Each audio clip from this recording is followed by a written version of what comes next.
Good evening, everyone, and welcome to another episode of Conversations with Coach.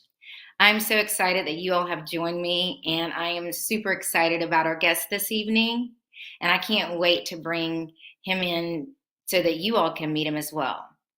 But before I begin, I wanted to just share with maybe some of our newer viewers exactly what Conversations with Coach is all about. This is an opportunity for me, a certified mindset and confidence coach, to share with you, my listening and viewing audience, opportunities such as ways that you can overcome your different mindset, what I call stumbles. Maybe it's you might think of yourself as having imposter syndrome, something that you've always wanted to do or thought about doing, but you've been talking yourself out of it. Maybe you have the fear of success, the fear of failure. Maybe it's just that you've been telling yourself you're not good enough. Well, these conversations with Coach, hopefully they will inspire you to maybe change the way that you are having those internal conversations. If you've ever wondered what having a coach is exactly what it sounds like. It's someone to partner with, to hold you accountable to the goals that you aspire to have for yourself. And hopefully through these conversations with Coach that you will see that I'm that person for you. And so, without further delay, I am going to be bringing in our guest for today. And who is that person? That person is in none other than Chidiebere Ibe. You probably, if you are on social media, especially Instagram, and you've been on there since December of last year, you saw his illustration. His illustration of the pregnant mother showing the infant inside of her. It was of a Black mother and her unborn fetus. And it took the world by storm. And he is going to be joining us today. And I don't want to belabor the point any longer. I'm going to go ahead and bring him in. Hello, how are you? I'm fine, thank you. How are you today? I'm doing well. Thank you so much for joining us and welcome. I didn't share a lot about your bio, as we like to call it, because I was so excited to have you to come on, and I wanted to just get right into it. And actually, I want you to share with our audience a little bit about yourself and your story. So, why don't you tell them about yourself? All right, first of all, thank you for having me today. I'm Chidiebere Ibe, and I'm a Nigerian medical illustrator and a medical student at the Key Medical University, Ukraine. I did a first degree in chemistry at the University of Rio, and that happened because I had tried medical school for 5 good years, and I wasn't admitted into medical school, and I had to go for another degree, which was in chemistry. So I am artistic and I have passion for medicine, and that led me to medical illustrations to create more black illustrations and to represent the black people. I currently hold a lot of roles in different organizations. I'm the chief medical illustrator of Journal of Global Neurosurgery, and I'm also the creative director of the Association of Future African Neurosurgeons, and also the junior committee member of the World Federation of Neurosurgical Society, Global Neurosurgery. And there are a lot of positions that I hold, but I would just love to stop there and to say it's good to be here today on this conversation. Well, now, whoo, you do hold a lot of hats. My goodness. Now, I was listening to another interview that you have done because you are just all over the place. Let me just say that. You've been interviewed by CNN, you've been interviewed by Forbes, and it's an honor for me to have you here on Conversations with Coach. So thank you for coming. But I heard one interviewer refer to you as Chidi. Would you mind if I called you that, Chidi? Yeah, yeah, sure, that's fine. That's fine. Thank you. Now, for my listening audience, because you just rattled off so much, and I was just like, wait a second. He just ran through that like it was just nothing. And your resume is super extensive. I just want to go back and just touch on it because I don't want anyone to miss anything that you said because I know for you maybe it's just kind of in your past. But as I mentioned in my intro, there are a lot of people who deal with lack of confidence and maybe the imposter syndrome because maybe they were turned away from doing something. Maybe they were pursuing a goal and they hit a roadblock. And you kind of casually mentioned that you hit a roadblock in pursuing something and you had to figure out a different way to go about it. And you said that you had gotten a degree and but you had to go a different way. Go back to that and just tell me just a little bit about that. All right. So, first of all, for me, I had tried medical school for a very long time. A very long time. I wasn't admitted into medical school, and the whole idea of not staying at home, not wasting your days in at home. I had to go for another degree, which was in chemistry, and while still in chemistry, I was still applying to medical school, and I wasn't still admitted.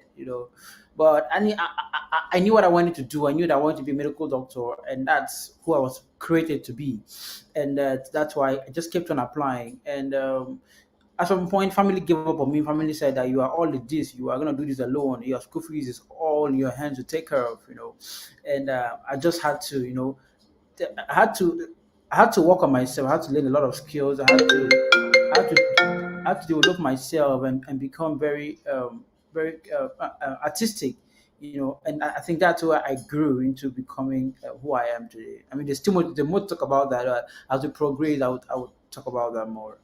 Absolutely. That really does lead us into the first topic of inspiration. And I hope you don't miss the fact that he said that he knew what he was created to do. He knew the fact that just because he was denied getting into medical school, he wasn't going to stop pursuing that. That he knew that it just meant that he had to go about it a different way. And so, share a little bit more, if you don't mind, in terms of the inspiration to pursue the illustration part of it. All right. So, first of all, I started illustrations in 2020 during the lockdown, and that's because I was broke. I didn't have money to keep up in the lockdown, and but I knew I had skills that could help me get money, and so I reached out to this group on Facebook during the lockdown. That I currently work as the creative director, Association of Future African Neurosurgeons. So I reached out to them and said that I wanted to work for them, and they should pay me to do designs for them because the designs were not that nice. And I had a quick response that there are no money, there was no funds to pay me, and I quickly agreed to volunteer because I love medicine, I love neurosurgery, and that could be the only way to learn. So I quickly volunteered, and so there I met my mentor, Dr. Ulrich Sidney. He's the founder of the association. He saw my artworks and he knew I was passionate about medicine, and he said, "So why are we going to medical illustrations? That's the bridge between art and medicine." And I had never heard of that before in my entire life. I had never heard of what the illustrations were. I had to make research about it. And I found it quite very interesting. I found it quite something I would love to do. Then I started doing research on them, and I started learning. I started teaching myself. And funny enough, there were no tutorials on YouTube.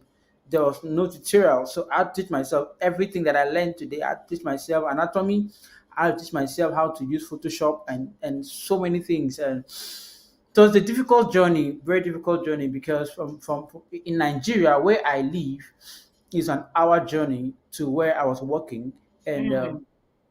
in my house there was no power supply. So basically, I was traveling to my church where I could have power supply every day for a year to learn medical illustration. So, but I had to just keep doing it because I was passionate about representation. I was passionate about drawing black people. I was passionate about drawing children and making my artwork speak up. And so that has been a little journey how I started, and what kept me going, and I'm sure that's how it's gonna be in the near future. Absolutely. I hope everyone grasped what Chidi just shared with us. In terms of his inspiration, he wasn't going to let anything stop him. He had a mindset of, he was, as all of us in 2020, we were in the throes of a worldwide pandemic. He needed the money, and he knew that his passion was going to drive that inspiration that he had to get into medical school. And so he used his resources an hour away to get to his church so that he could get to those things. But he wasn't going to let that hinder him. He wanted to he wanted to bring that part of representation mattering to the world. And he wasn't going to let anything stop him. So, Chitty, let's fast forward a little bit to the end of December last year, 2021. And as I mentioned, unless you had been sleeping under a rock inside of a cave, I don't know where, maybe on Mars. Because if you were here on this planet Earth, everyone knows about the reaction to that very illustration that I am talking about. Talk to us about the reaction. Well, first of all, I would say that I wasn't expecting for it. I wasn't expecting to go viral. I wasn't expecting that I was going to be this famous. And well, I think I woke up not being able to keep up to my emails anymore, my phone calls. I had to quickly look for a manager to manage my emails and my social media handles. It has been inundating. It has been overwhelming, and the, the, the, the, the global experience or the global reaction to that illustration made me wonder what's so special about this drawing. Because I mean, I myself did not really know that it was that deep, that it connected so much to people. I had to quickly make a quick research. I had to go to my comments and read what people were saying about the illustration. Because when I created that drawing, I created it more of an advocacy tool, more of a tool to speak up for more drawing the medical textbook. But when I saw the reactions of people on social media, I had to read the comments, and I saw people say things like, for 50 years in the healthcare sector, I have never seen a drawing like this. I've never seen a black brilliant woman represented. And people say a lot of things, like now they see themselves more, now they feel more valued and respected. Some literally cried on the phone while calling me because it just cut across for those being in health sector, but generally for the people of color. I think the reaction has been quite very amazing, and I think I did cry at the start of when everything went. I did cry. I Yeah. felt very emotional because I wasn't expecting this. I wasn't expecting this, and it's something to be grateful for. Yes, and but, I mean, at some point, I had some calls in the US of a mother saying that she showed a drawing to her younger ones, her younger children, and the children said, "Oh, now I see myself. Now I have more reasons to study medicine." So it's amazing to see that the drawing alone has sparked interest for a career in medicine because people can now see themselves. So generally, I had to be very receptive. I had to see and understand what this drug really meant to people because I said I wasn't expecting that. It came to me by surprise. But I had to understand that the success wasn't an accidental one, was something I had built over time, but it came in split seconds that I didn't expect it. And I had to make quite use of the opportunity. I had to for me it became for me it grew from becoming a passion into a purpose, and that's why I have to keep doing it. I have to see the deeper message inside of this drawing other than being a medical illustrator. Absolutely. A passion that's been driven into a purpose. I really like that. As I was saying to you before we came became live, I when I saw the illustration, it yes, like everyone else, it was very captivating. It had me to ask so many questions, as many. The one question that resonated with me was why, as a black person, was was it so accepting that sitting inside of the doctor's office, waiting to be seen, had it become so accepting as a culture that the illustrations on the wall didn't look like me. Never did it ever cross my mind that those illustrations didn't look like me. It didn't bother me or cause me to question. And that was, like you say, it made me have to ask why. Why did me nor anyone else that looked like me? And as I mentioned to you, I have a sister who is a gynecologist and at one point in time in her career did deliver babies. And I also have a brother who does draw and did a different route in his career, but it never ever dawned on me that those questions should be asked. And I'm so happy to hear that you, that your passion has driven you now into a bigger purpose, and that there are little ones that are wanting to now pursue a career in medicine or illustration because you have inspired them to do so. I want to ask you this question. You being in Nigeria, is it more common for you in your country to see those types of drawings, whereas for us here in the US, we don't? Well, basically, I think it was a norm. It was something that has been for a long time, and people didn't really question the fact why were these drawings just white, And in medical textbook also here in Nigeria, they're all in white illustrations. So because it has been an unconscious information that has been passed down from generation to generation, and nobody had the privilege to question this fact. Of course, there have been illustrators that have been drawing black illustrations, but it never occurred to the global stage, I would say that this was something that was lacking, because people were born. It generally it's a normal phenomenon that if you're born into something, you would assume that that's a normal thing, and it cuts across culture, cuts across beliefs and traditions generally. So people were born into seeing that this is what was presented to them, and all they knew was just white illustrations. So basically, nobody had ever questioned the fact why are these always, why are these drawings always white? And linking that to a healthcare outcome, people did not really know that has been one of the factor to healthcare disparities also.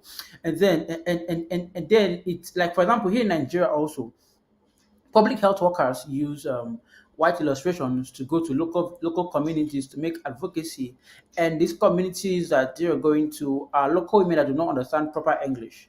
So there is so much of a gap there, and because nobody had questioned the facts, so all what they were given in during training in medical school, during training in public health, were all white illustrations. So it became already a norm that people had no privilege to question it. And also there's what is probably called an implicit bias, okay, where there is an unconscious prejudice of towards a particular set of person.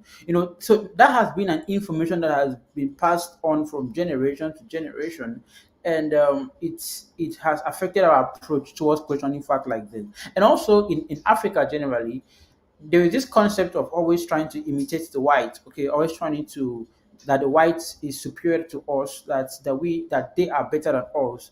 But I mean, as a black person, I don't think that's right.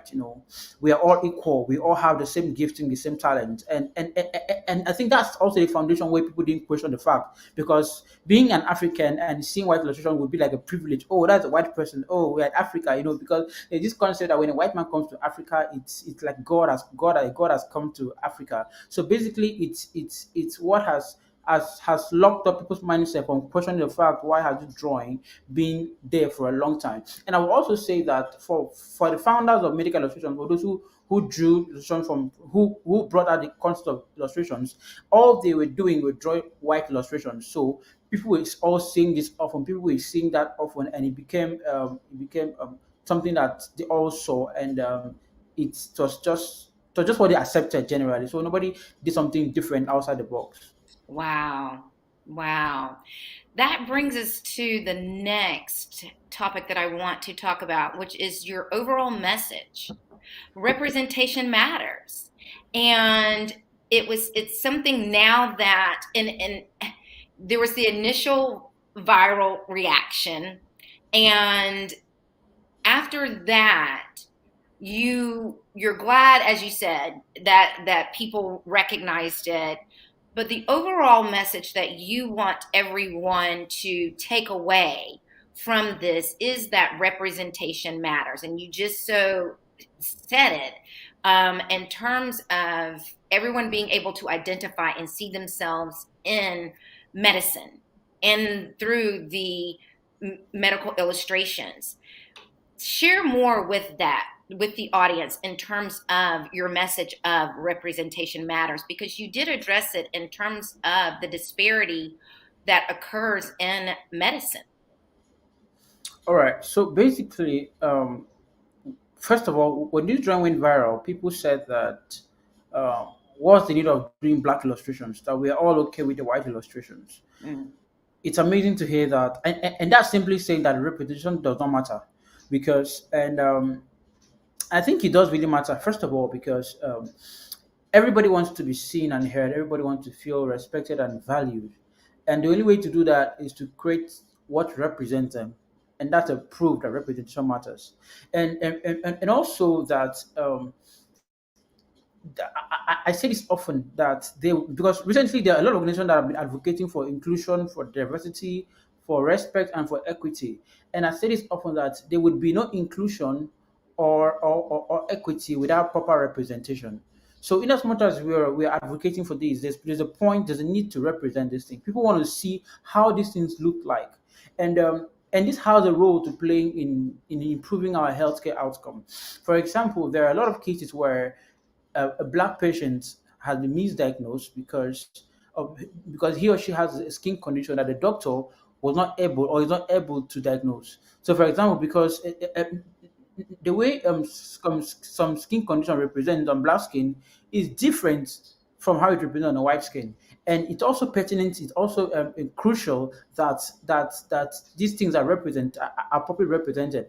And even when they were drawing went viral, a mother reached out to me and said that told me a story of how the child had a skin condition that was misdiagnosed and the case become very worse. So these are issues where these are reasons or proof to show that representation matters, because it all falls down to the foundation. What are the materials that medical students are used to train? Because if the textbook that medical students are being used to train are not very diverse enough, they are not black illustrations, the student would grow with that concept or with that experience or with that mindset that he or she have no prior experience to diagnosing skin conditions on black patients. And to also buttress on that, black doctors are not able to diagnose conditions on black patients. So it's so much of a gap there. And this is why this drawing really matter, because we are working towards improving healthcare outcome. We are working towards giving everybody an equitable healthcare, to give everybody the healthcare that they deserve. And I feel that the only way to do that also as an artist is to create drawings that represent them more. And this will not also improve healthcare outcome, but it will breed confidence that a black patient can walk into the hospital and know that he or she will be given equal healthcare attention and will not be disrespected or will not be devalued, because that's what patients are looking for. And the first thing that matters is the confidence that a patient would have walking to the hospital. That's the first thing. And the only way to do that is to create drawing that represent a lot. So imagine going to a clinic and you are a pregnant woman, you go to a clinic to receive maternity advice, and the drawing that are brought up are all white illustrations. And it doesn't really make sense, I would say. And this is why it matters, because we are trying to build an ecosystem or a community where there is less of segregation but more of love, where there is less of ego but more of self-respect and valuing people. And the only way to do that is to create drawings, to create illustrations that represent people like this. And also, it will stir up interest in learning, because when medical students are reading in school and see themselves more in medical literature, they would see, oh, I see myself. I mean, stories on stories can't tell enough how people were amazed because they saw themselves. And the reason why that drawing went viral is because people were able to see themselves, and it stirred up a lot of emotions in people. That's the essence, and that's why it matters. Now people now have the ability to lend their voice, to speak up, and it brings more um more community, it brings more synergy. So I mean, there's so much to talk about that this really matters. There is no reason why this should not matter. There is really no reason. So I think that it does really matter. It does, and I can feel the passion in your voice, and I sign off on that 1,000%. It really does matter. And being able to go anywhere and seeing yourself represented, it brings a sense of pride, belonging, and I echo everything that you said, especially when it comes to the medical field. You want to be able to feel like when you walk in that you're going to get that treatment that you are seeking. And I appreciate you and I thank you so very much for your drawing and for bringing this to the entire world, and especially to the Black community and to the brown community, because we needed this so very much. But I always do a call to action for my guest, and I want to share how people can get in touch with you and how they can reach out and support you, because we appreciate you so very much. And I am, again, so deeply honored, because when I sent you the request to be on Conversations with Coach, I figured that you were having people to monitor your social media, and I thought, I sure hope he gets this. So I, again, thank you so much for responding, and I'm glad it was you that did. So you can get in touch with Chidi in by his email, and I'm going to put this in the show notes as well. This is his email. His website is still currently under construction, so definitely still follow him and support him on his social media. He's on Twitter, and his Twitter account and his Instagram account are the exact same, and you can follow him there and support him on both Twitter and on Instagram. And just make sure that whatever he's doing, if you can help to support him financially, follow him and support him in the comments, because we all know just as many people that are out there supporting him, there are going to be just as many out there who will not support him. So let's make sure that we are supporting him in the comments and protecting him in those comments as well. We know exactly how social media can be. It can be that place of support as well as those who don't support. So we want to make sure that we are the voice of support.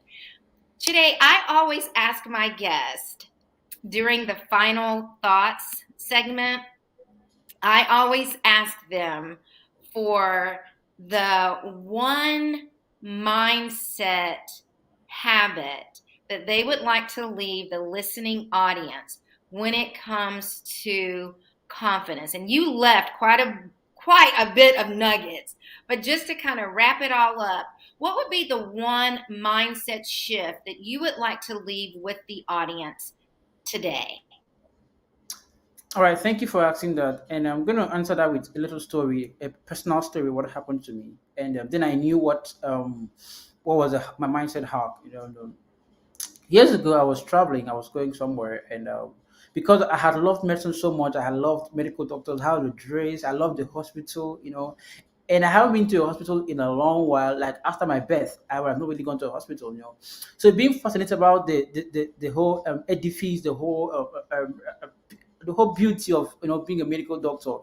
I so I was traveling. I stood in front of a hospital, and I said to myself, when will I ever go into this hospital? Because I had never gone there, I had never known how things operated, how doctors looked like, or how patients are being received. And amazing to tell that that same day I actually went to the hospital. I didn't go as a doctor or as a medical student, but I went as a patient, because while coming back, I had an accident that led me to that same hospital. Then it was dawned on me that my words are my mental hack, that my words is what I use to set my mindset to achieving goals. So how to quickly rephrase and said, when will I go into the hospital as a medical doctor?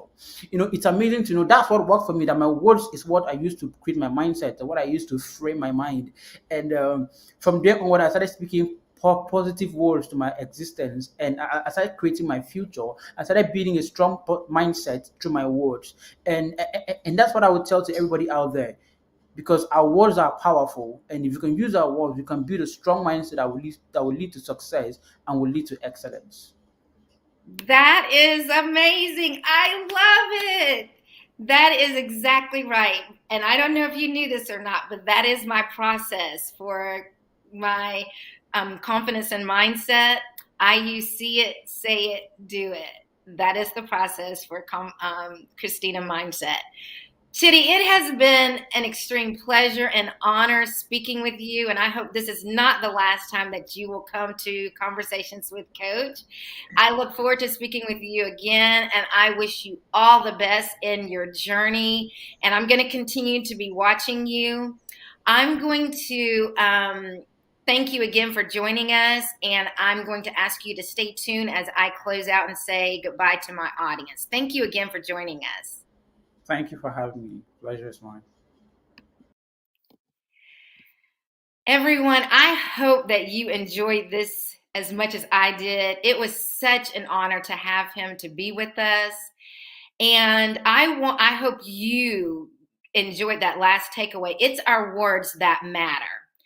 And if we can see it and then we can say it, we can put action behind it to do it.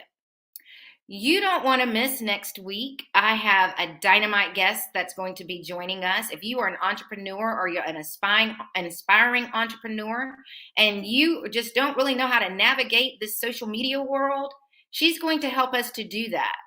Make sure that you're following me on all of my social media. If you are, which I see that you are because you're here today, make sure that you're sharing that. I would love to grow all of my social media platforms, and with your help, I can do that. If you now know what a coach is and you are interested in finding out more about my services, follow me on my website and go ahead and book that no obligation discovery call so that we can get to know one another. And I am looking forward to having you to join me here, same time, same station. Thank you again for your support, and I'll see you back next week.